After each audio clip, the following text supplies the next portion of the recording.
Hi guys, Max here from Version Vanning. Today I'm running you through the Tinny setup that I've done for the trip. I've gone with the CJ 350 Nomad high side. Big one for that would be the weight factor, coming in at 84 kg, and the width as well.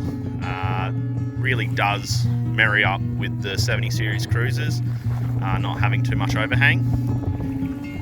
So I ordered this just out of CJ, plain hull, nothing in it, and I've gone and had the hull painted in the sandy taupe to match the car. Reason, obviously, I did get it painted, got the kids, and main thing for that, you know, nice sunny day like today, it just takes that edge off the aluminium. You know, like when it's sunny, you can cook bloody bacon and eggs on it. So having the paint really does drop that temperature down, making it a lot nicer for the kids when they're touching everything, getting into everything, just not burning themselves and causing more grief than they already do. So I've married this up with the little Tohatsu 9.8. So this is the two-stroke model. Big one for this being, again, that weight factor, keeping all that in mind. Comes in at 26 kg for the long shaft. Twin cylinder, plenty of punch, and again, coming back to the weight, it's just not being that 35 to 42 kilo mark of a two-stroke 15, which obviously would perform a bit better. But reality is, like this, with myself in it, will plane and do about 14-15 knots with that Bimini top up. So definitely would recommend that style of setup if you are a, you know, just single or just one person in the boat. Again, once I've got the family in here, I do find that really about 6 knots is as good as it gets. Slow, but it gets us to the destinations, and at the end of the day, it's not a race for us on this trip. It's just a slow little putt around. So that's why I went the 9.8. Now the good thing with that is as well, if you're wanting not to stress and spend 200 odd bucks on a boat license, you can get the Mercury or the Tohatsu and that 6 horsepower and get that jetted up to the 9.8. So, you know, you can avoid having the license there, especially if, you know, teenagers and whatnot are wanting to drive. So we'll start just there with the Bimini top. I had this one done by Matt at Marucci Marine Covers. So it's a sunbrella material.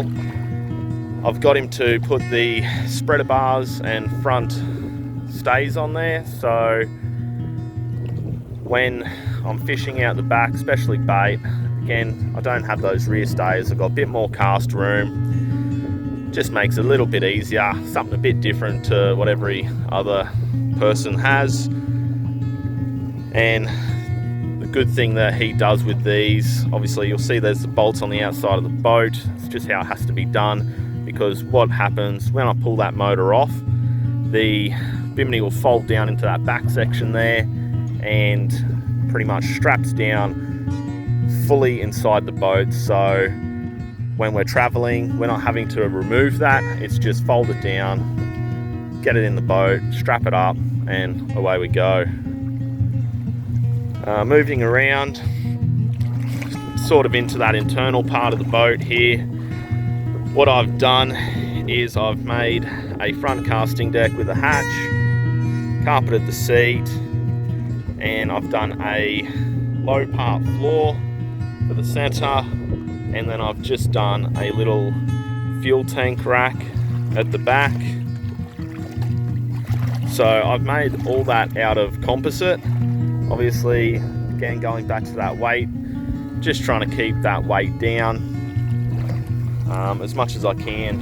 You know, it is a bit more pricey, but you know, when you can chop out a big chunk of weight, it's just worth the extra few $100s, especially for what I'm limited to. So coming inside the boat to have a bit better look at the flooring setup. Carpet wise, I sourced from Whitworth. It's the Autex carpet. Went around to all the other stores that I could possibly find in my local area.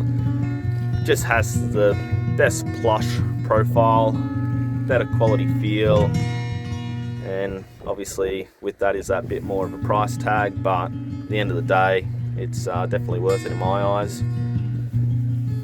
Coming down here, got just a little relaxing hook and latch setup. It does have a decent size little hole in there, which I do have a padlock, so when it goes on top of the car, whack the padlock in there, saves it from falling down, as I do carry a little bit of safety gear in there like the jackets and whatnot.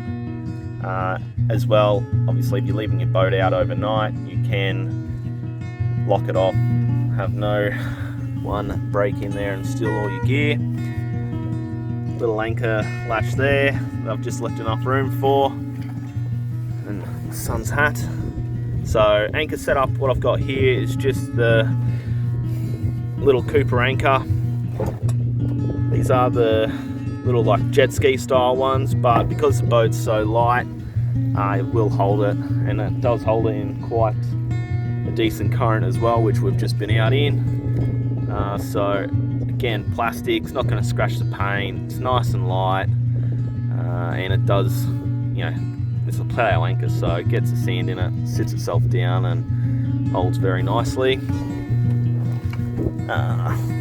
Center floor right here, just ran some bracing across the gussets and just a bit of T-piece up the center there to just separate the board and have it looking as nice as I could. Coming down to the back, we've got our fuel tank rack. Going to a big one we'll get into is the battery setup. Now I know a lot of guys out there are running a lot of different style of setups, you know, with cordless drill batteries and whatnot. I just went for a plain old lithium 9 amp hour one, which seems to get 2-3 days out of that battery, and being lithium, you know, you can drain it to nothing and just keep recharging it. I got it in the little Plano ammo / tackle box. It just fits quite nicely in the boat. Little carry handle, and around the side here I do have an Anderson plug setup, which for my Oricom charger. It's a new one they just released, the 20 amp hour 12-24 volt, great for your Minn Kota batteries. Whacks that in there, you know, can charge it sub 1 hour quite easy. Pop the latch there, I'll have a quick look in, pop the handle. I've just got a little fuse set up there, just wanted to keep that in the battery box, eliminate wires out of the boat, and then just packed it with flotation foam just so it wasn't rattling around. But very nice and easy, pulls out, just throw it in the car and away we go.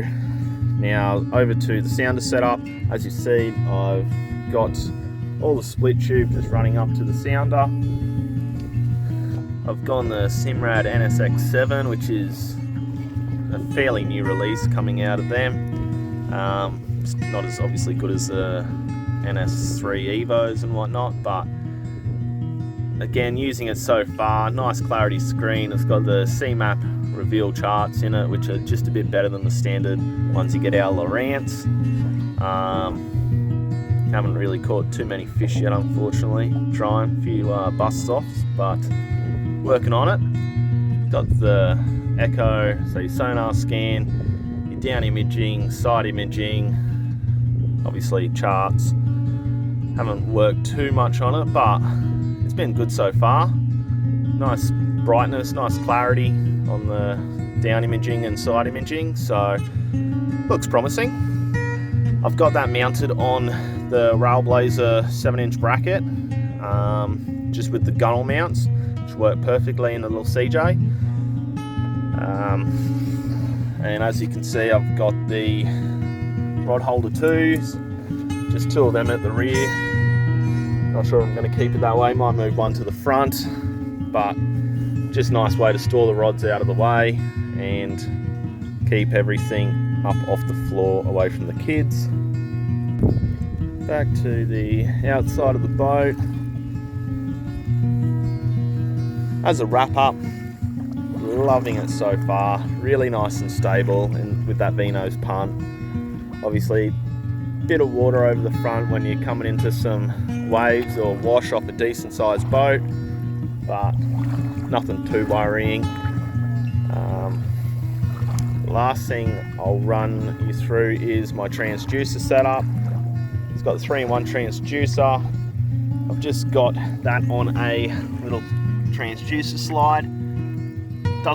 Clears everything on the ground, so it doesn't get dented or scratched when loading that back onto the boat loader, and just means that I can pop the transducer out of there nice and easy, as you can see, because I've already lost the screw. So that just pops out and in the boat. So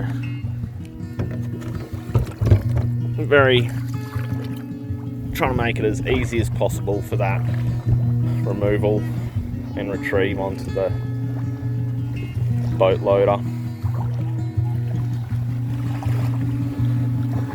But we'll keep everybody updated with the travels and adventures. If there's anything you want to ask or that you think I've missed and you want me to touch on, just put it in the comments or send us a message. But yeah, she's a real little beauty, this one. That CJ quality, just better than anything else out there, to be honest. You know, I've worked in boats pretty much my whole working life, and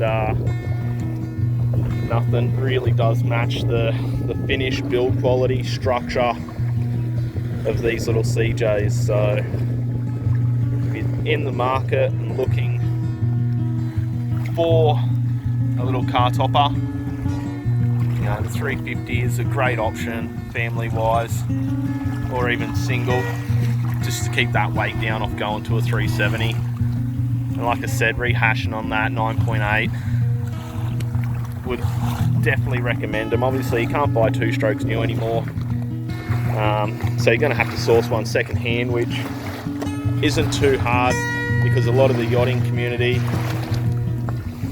will upgrade theirs, go to a 4-stroke, so plenty of long shafts, 6s and 10s still kicking about that you can get your hands on. Just trying to sift through the good and the bad, that's all. But yeah, thanks for watching, and any questions, just send them in.